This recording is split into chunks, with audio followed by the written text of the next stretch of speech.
was Christ begotten of the Father? And what happened in the days of eternity? ZARyan. What is the answer? Yet two more questions we will answer from the Bible. Let us go. Yes, friends, let's deal with the first question. When was Christ begotten of the Father? The word begotten simply means to be born, but we want to know when this happened. Can we find out? Well, in the Bible, it tells us, "But thou, Bethlehem Ephratah, though thou be little among the thousands of Judah, yet out of thee shall come forth unto me that is to be ruler in Israel, whose goings forth have been of old and from everlasting." Yes, friends, and we want to find out that ruler, which I believe this chapter is speaking about Christ's birth. He's going to be the ruler of Israel, and also, friends, please let us know that his going forth is from of old. Now, let us look at a definition for those words. It tells us here, going forth also means origin.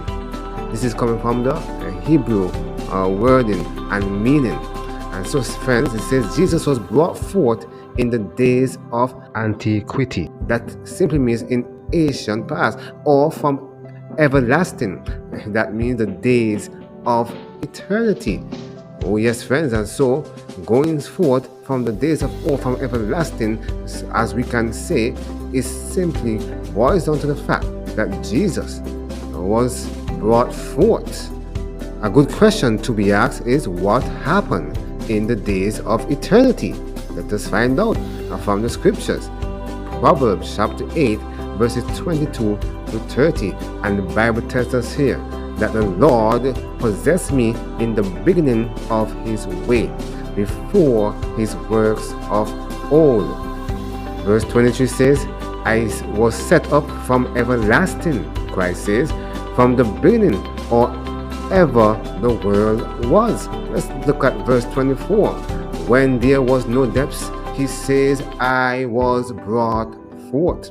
When there was no fountains abounding with water. And so, friends, if you go back to verse 22, we are seeing God the Father possess Christ. Christ said, he possessed me. Or in verse 20, or he was set up from everlasting. Or, as verse 24 says, he was brought forth.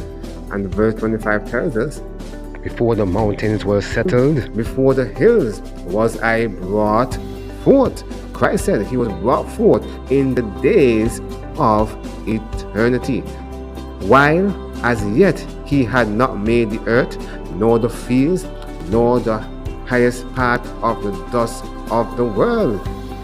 Verse 27 says, when he prepared the heavens, he said, I was there. When he set a compass upon the face of the depth. And so again, Christ is establishing that he was brought forth in the days of eternity. We know that the Bible reveals this, and we accept it by faith. Oh yes. And so verse 28 tells us, as he continued to tell us through the wise man Solomon, when he established the clouds above, when he strengthened the fountains of the deep, when he gave the sea his decree, that the waters should not pass his commandment, when he appointed the fountains of the earth. And verse 30 says this, then I was by him as one brought up with him, and I was daily his delight, rejoicing, he says, always before him. So friends, we do see in these two questions come straight from the Bible. When Christ was begotten, in the days of eternity, he was brought forth, and what happened back then. May God bless you as we continue to study. And we look forward to two more questions that we will answer from the scriptures. I would like to remind you once again, as you can see above me, we are living in the last days, and below me, we need to get ready. We do need to get into a saving relationship with Jesus Christ today, so that we can know all about Him and be rooted and grounded in His love.